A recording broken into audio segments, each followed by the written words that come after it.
Todos alguna vez hemos escuchado algo acerca del cuello de botella o bottleneck, que es lo mismo. Que si una gráfica hace cuello de botella, que si ese procesador le haría bottleneck a esa GPU, pero ¿qué es en realidad el cuello de botella? ¿Qué sucede exactamente dentro de nuestro PC para poder afirmar que un componente le hace cuello de botella a otro? Lo veremos en este vídeo haciendo pruebas con diferentes componentes para ver cuándo sucede este fenómeno y cómo se podría llegar a solucionar. Pero antes os dejamos con un mensaje del sponsor que hace posible que sigamos haciendo vídeos. Si acabáis de montar un PC y necesitáis una licencia de Windows 10 pero no queréis gastaros 260 € en una de Microsoft, cdkeys.com os las ofrece a un precio muchísimo más bajo y, lo más importante, de forma legal autorizada por Microsoft. Por ejemplo, una licencia de Windows 10 Pro como la que yo tengo costaría 17 €, que se rebajarían un 20% a 13,80 con el código de descuento CUR. Después solo habría que realizar el pago con PayPal, tarjeta de crédito o cualquiera de los que te ofrecen y esperar 5 segundos hasta ir al menú, donde aparecerá la clave instantáneamente. Luego solo habrá que copiarla, buscar el apartado de activación de Windows y esperar hasta que Windows la verifique y te diga que ya puedes seguir usándolo sin ningún problema, porque ya está activado. Si os interesa, os dejamos toda la información junto a los enlaces en la descripción y seguimos con el vídeo. Comenzando por lo más básico, ¿qué es el cuello de botella por definición? Pues básicamente es el producto de tener un componente que limita a otro con mayor potencia o capacidad, haciendo que si se viera en una foto pareciera que la información pasara por una botella, yendo desde la parte más gorda hasta la más fina, como si tuviéramos una carretera con 4 carriles que confluyeran en 2, o 3 o 1. El problema es que no hay una sola causa, o mejor dicho, un solo causante del cuello de botella, sino que tenemos prácticamente tantos causantes de ello como componentes en nuestro ordenador. Lo más común suele ser que el procesador o la tarjeta gráfica genere esta limitación, pero a veces puede serlo incluso la unidad de almacenamiento, los discos duros normalmente. Por lo general, cuando el procesador hace cuello de botella, simplemente significa que no es capaz de procesar toda la información a la misma velocidad, metafóricamente, que la GPU, o sea que la GPU tendría que ir más lento y rebajar su rendimiento, para, por ejemplo, no producir tantos fotogramas y desperdiciar toda esa energía. Bueno, y no solo por energía,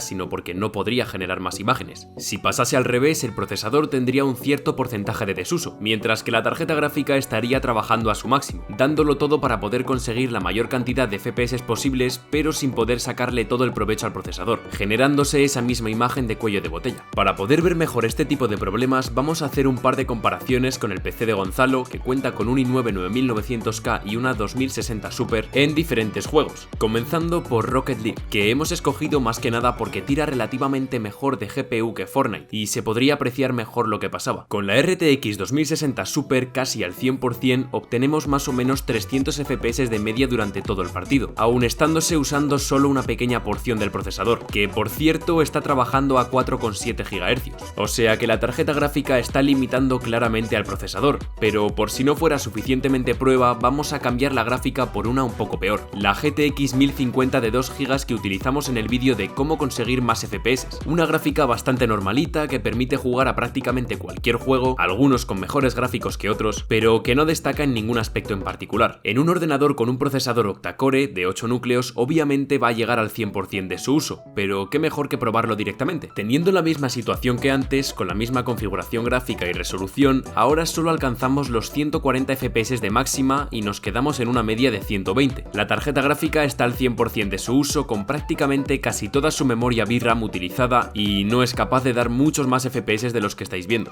Esta situación suele pasar al tener los gráficos muy altos para lo que puede dar la GPU, o más resolución de lo que puede afrontar, por lo que la mejor solución es bajar la calidad gráfica a media si estuviese en alta, o a baja si estuviese en media, o lo que sea, pero bajarla, o reducir la resolución para a su vez disminuir la carga de la GPU y conseguir más FPS si fuesen necesarios. Aunque ya os digo, es bastante difícil a día de hoy no alcanzar 60 FPS en juegos normalitos y bien optimizados, como por ejemplo Rocket, CSGO o Fortnite con las gráficas que se suelen utilizar. Incluso con una GT 1030 se llegaría de sobra a esos fotogramas por segundo, con lo cual el problema surge a partir de los 144 FPS, cuando se tiene una gráfica como la 1050 y justo se alcanzan 110, 120, en algún pico 140, pero no se llegan a superar con estabilidad. Y si bajando la calidad gráfica no se consiguiesen los resultados esperados, también se podría optimizar la tarjeta gráfica, como explicamos en el vídeo de cómo conseguir más FPS. En segundo lugar está el cuello de botella causado por la CPU, algo que pudimos ver bastante de cerca en la miniserie del PC que montamos con 100 euros, que os recomendamos bastante ver después de este vídeo. Teníamos un procesador muy sencillito para una gráfica que podía rendir mucho mejor, que se traducía básicamente en que el procesador estaba usándose al 100% mientras que la gráfica no pasaba del 30 o 40. A veces ni siquiera alcanzábamos 40 FPS estables, pero esa cantidad dependería de cómo de potente fuera el procesador. Y tras optimizar el PC reduciendo los programas en segundo plano, a pesar de que obtuvimos mejores resultados, seguía pudiéndose ver que la CPU estaba limitando a la tarjeta gráfica, que viene a ser lo mismo que un clarísimo cuello de botella causado por el procesador. ¿Cómo se soluciona?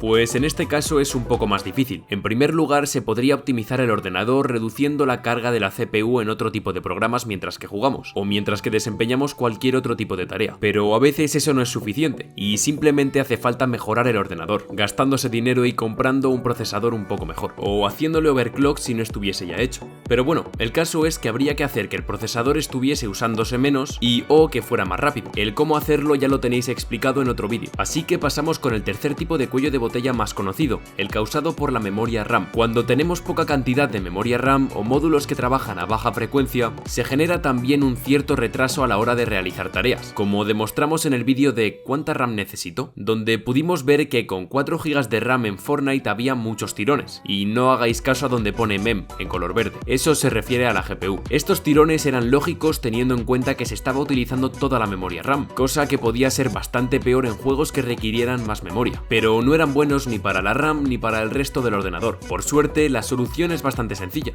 o bien optimizar el ordenador para poder tener más memoria RAM a tu disposición, o ampliar la cantidad de memoria RAM, o en el caso de tenerla muy lenta, cambiarla por una más rápida, siempre que el resto de componentes lo permitan. Y sí, seguramente toca invertir algo de dinero. Finalmente, el resto de cuello de botella suelen ser bastante menos comunes, como el de la unidad de almacenamiento, donde la velocidad de un disco duro, por ejemplo, no es suficiente para la RAM y el procesador, y ralentiza mucho las acciones a la hora de abrir un programa o cargar un mapa de un juego. Véase en la eternidad que solía tardar GTA V en abrirse, que normalmente solía ser por eso, por tenerlo instalado en un disco bastante lento, o dañado, porque sí, a veces los discos duros se dañan, no creo que sea algo que no hayáis escuchado. La solución es fácil y más barata que las anteriores, comprar una unidad de almacenamiento más rápida como un SSD SATA o un SSD NVMe, o simplemente aprender a convivir con esos pequeños tirones al principio de cualquier actividad, porque una vez está cargada la información en la memoria RAM, en principio no debería de dar más, y si los diese podría ser que el causante fuera otro, que podríais identificar fácilmente con el vídeo en el que hablamos sobre bajones de FPS y cómo solucionarlos. Y hasta aquí el vídeo de hoy. Si os ha gustado, dejadnos un like y suscribíos para no perderos ningún otro. Seguidnos en Instagram y Twitter para estar al tanto de cada cosa que hagamos relacionada con YouTube y os vemos en el próximo vídeo.